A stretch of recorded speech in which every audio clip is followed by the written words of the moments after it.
Hi, everybody. This is day 1300. 1300. And of course, we've had so much breaking news this week with the knowledge that there were incidences between Richard and Dallas previously, and those altercations. That's huge news. And of course, that we have audio of proving that Tavita Nusa lost his badge. Um, our timeline is going backwards before the 14th of September, 2021, I believe. So that is huge. And of course, Lalani Hart getting her mail at Dreams Cabaret. That means that she was employed there. She was managing there or something. She was there quite often if you're going to get your mail at Dreams Cabaret. And she was having sexual acts with the CID, Tavita Nusa, that was in charge of investigating Richard's whistleblowing and his disappearance. Now and she's the mother of Richard's platoon leader, Dallas Hart. Dallas Hart. Um, and that's all coming out, because these are criminals. They have criminal records. And, you know, DA Hicks can try to cover up and all of that. But it's all coming out. And, uh, you know, Bill Hicks, he even blocked us from his email, which shows a deliberate, uh, malicious intent to put us in danger, really, to put us in danger, to obstruct justice in Richard's case. So, and uh, many more violations that he has done. So, I think that losing his law license is on the table, and being arrested is on the table. And, this is a huge week for him because he's trying to run for reelection. This criminal is trying to run for reelection. It's so obvious that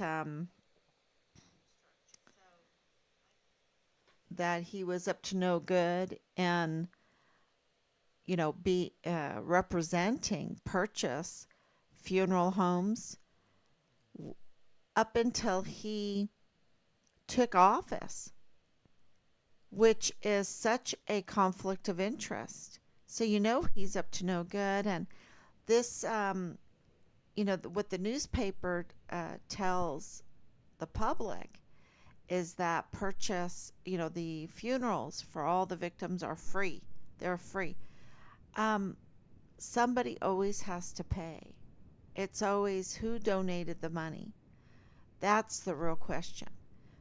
Who donated the money to fund the burials of the victims? That's very important. Where did that come from? So, uh, and Bill Hicks would know because he represented them, and that would entail a lot of the legal factors of all that information. So that makes purchase funeral homes a witness in the August 3rd, 2019 Walmart mass shooting case, which is intertwined with Richard's case, which they are then so intertwined. It's the same people, and that just doesn't happen. If you look at any cases, it's not the same people. In Richard's case and the Walmart case, it's the same people. And So they're one case. If you solve one, you solve the other, and vice versa. So this is, Purchase being a key witness, not only in Richard's case, the Walmart case, but also Richard's case then. And DA Hicks had been representing them up until he took the office. So, he cannot prosecute the Walmart case. This is a clear conflict of interest.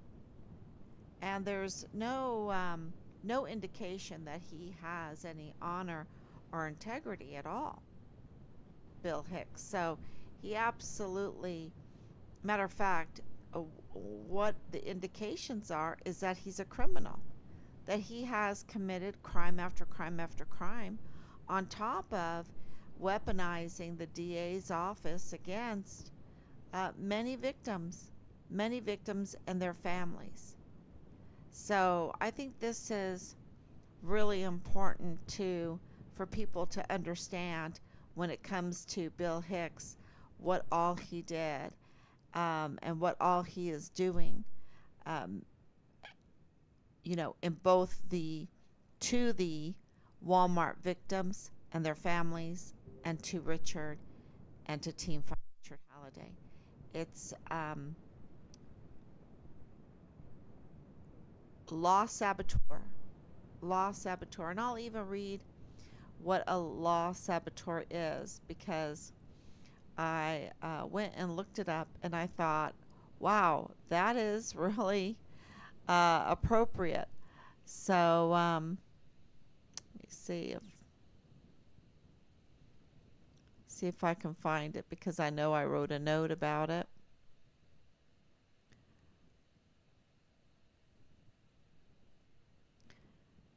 Law saboteur. A law saboteur is a term that suggests someone who intentionally undermines or obstructs the law or legal processes. It implies that someone who works against the enforcement or the integrity of laws, regulations, or legal proceedings, often for personal gain or to achieve specific objectives. Absolutely. So essentially, a law saboteur is someone that seeks to disrupt the proper functioning of a legal system. That's what that is. And why do we have a law saboteur as a district attorney who is supposed to be working, serving that legal system, the American legal system, the Constitution of the United States? Why do we have someone in office doing that? So that, to me, to be a law saboteur is a criminal. That's what that is. It's a criminal. So the breaking news with Dallas Hart, he is becoming more and more suspect. Of course, he's always been a prime suspect. I even asked him, I even said, did you know that you have been named in being the murderer of our son? And he said yes.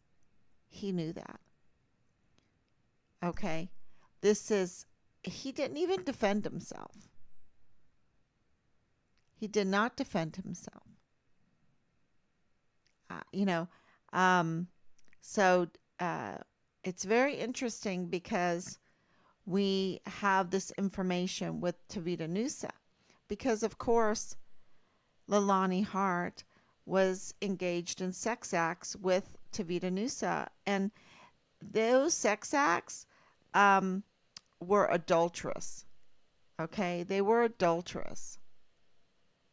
And, people would say, oh, an affair.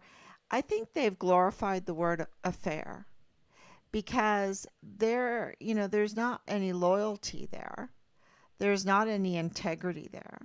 There's not any faithfulness there, because we have witnesses that say Leilani Hart was engaged in sex acts with many, with others in prominent positions that would meet her needs. And so, that's very important for everyone to understand, especially since she's from Dreams Cabaret. Okay. So we had a hard time knowing about her because she has such a sketchy background and she has seemingly immigration issues. And, it's like, what's her name? Is it Lolanthia, Iolanthia, Lorian? What's her name? We don't know what's her name. Um, and, but we do know, and we don't know exactly where she's from because Dallas told me she's from the Philippines, then she's from Western Samoa, then, where is she really from? Where did she come from? Well, we know, I can tell you this right now, 100%. She's from Dreams Cabaret. That's where she's from. And that's notorious for their illegal activity.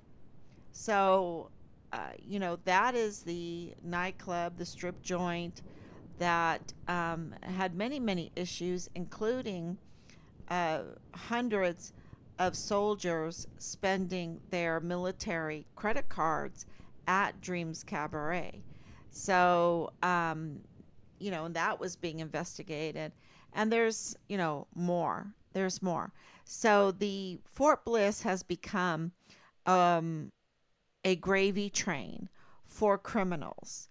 And absolutely, we know that the big thing in all of this is the weapons smuggling and the ammunition smuggling, the human trafficking, the narcotics trafficking, uh, the um, organ trafficking, which is so hard to say because we know that there are tens of thousands, 85,000 up until 2022. The new numbers we don't have yet. 85,000 missing minors from Fort Bliss. Where are they? And this is where I point to Ann Ogle. This is where I point to Thomas Kane because he was the director of emergency services, the chief of security of Fort Bliss, and they have left these military installations wide open, unsecured, and everything can come in there from the narcotics to illegal weapons, unregistered weapons, to young children living in the barracks being pimped out, and letting the weapons come off in and off out of the installation to be brought to Juarez to be sold because it's such big money. So this is huge because you can say, do you really believe it? Absolutely. I saw the shaking with my own eyes. I saw their faces with my own eyes. You have to have been there. They the soldiers that didn't like it were retaliated against or really afraid of retaliation, so went along with it. The leadership, all they were doing was rushing around, trying to figure out how they're going to cover this up, and it was absolute insanity. It was absolutely ridiculous. It was so ridiculous. Um, of course, we didn't know really what happened to our son at that time, but we knew that all of their actions were so insane that it pointed to that our son had been murdered. And absolutely, it pointed to that Richard was reporting on something because we were told by many witnesses when we got there that the IG were all over the barracks because of Halliday, and of course that he had called the CPS um, multiple times uh, on Belen Rocha, and that he was in possession, that he handed in of sex tapes, sex recordings, and they were trying to cover that up. And that all needs to be reported. I'm thinking about all the things that we have reported to the authorities and some of the things that we have not. And I think that's why this book, it's getting longer and longer, needs to be reported, because the agencies themselves do not want to do their due diligence in the investigation. We have been left to investigate our son's disappearance on our own, and their investigations are absolutely nothing, no investigation at all. And we know that with Jessica Veltri, the senior agent for the CID Quantico, because she never ever visited the crime scene, and they didn't. She never really interviewed our key witness, and there's just so many things that just Richard's possessions, the vehicles that are involved in this, certain addresses that are involved in this, and one that I've named, which is 3905 Bliss Avenue. Another one I've named, 3705 Bliss Avenue. Another one that I named, Van Buren Avenue. And there's more, and there's others, right? Others that are connected to Dallas Hart, that all, that's also connected to the autopsy report, which is, really, really shocking.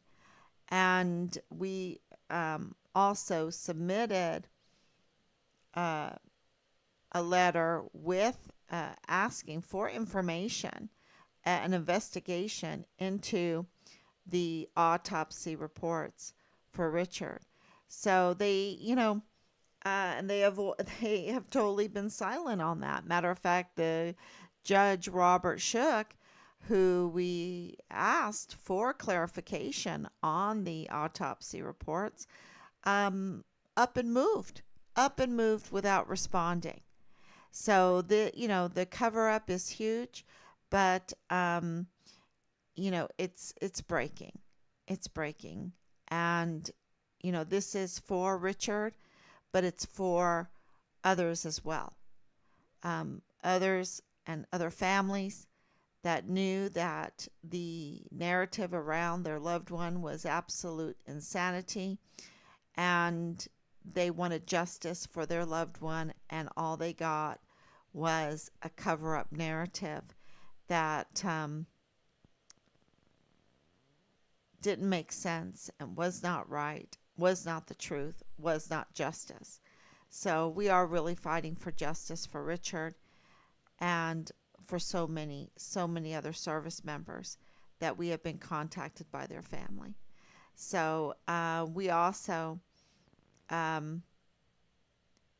just ask for a lot of prayers right now. Tomorrow is Ash Wednesday, and Ash Wednesday is the day we humble ourselves, right? Because we know that we've come from ashes and that we will return to ashes. Um, we are human beings. We're not immortal. And, so it is a real time of prayer. And this case is really busting. It is busting. And with that comes a lot of emotions of relief, but also, to hold back. Can you imagine? Can you imagine when your son has been brutally murdered and dismembered, and all this cover up after being retaliated against continuously and severely? how our emotions are. Our emotions, they require a lot of prayer. So during this time, God is so good to give us Ash Wednesday to reflect and make sure that we stay on the right path, to not be so emotional, control it all, so that we can um, get to the truth and get accountability. That's what we want.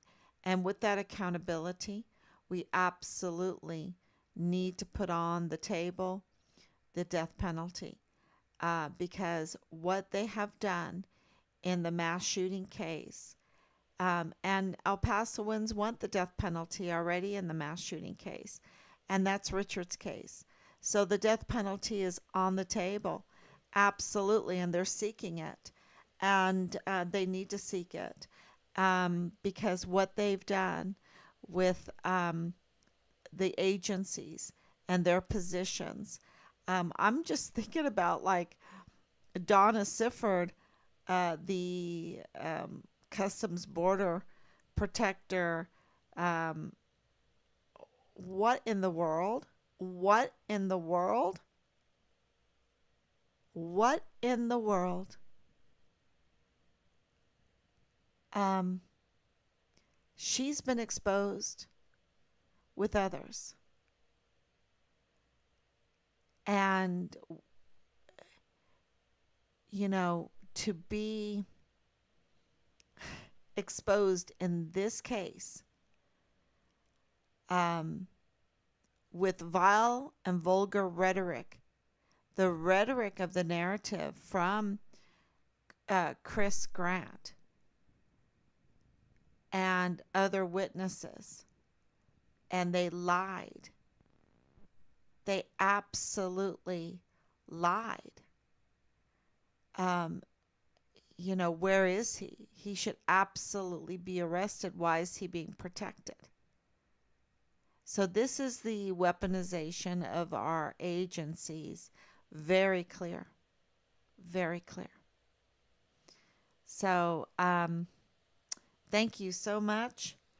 And we will absolutely come back tomorrow. Uh, you know, great things may happen on Ash Wednesday when we humble ourselves, right? Great things. And there's so much going on behind the scenes, with the new investigations, with our discussions with Washington, D.C., with our discussions, with our planning and discussions with federal agents, and on and on. So, yeah, and we have many more letters we have to write, many more letters, because, uh, just to continue to move these agencies to do their job, is our goal, is absolutely our goal. And that's the only way we can do this peacefully and justly. Um, and so we need those prayers for the right words, and to reach out to individuals that will actually be moved and do their duty. So thank you so much. God bless you. And I will be back tomorrow, God willing.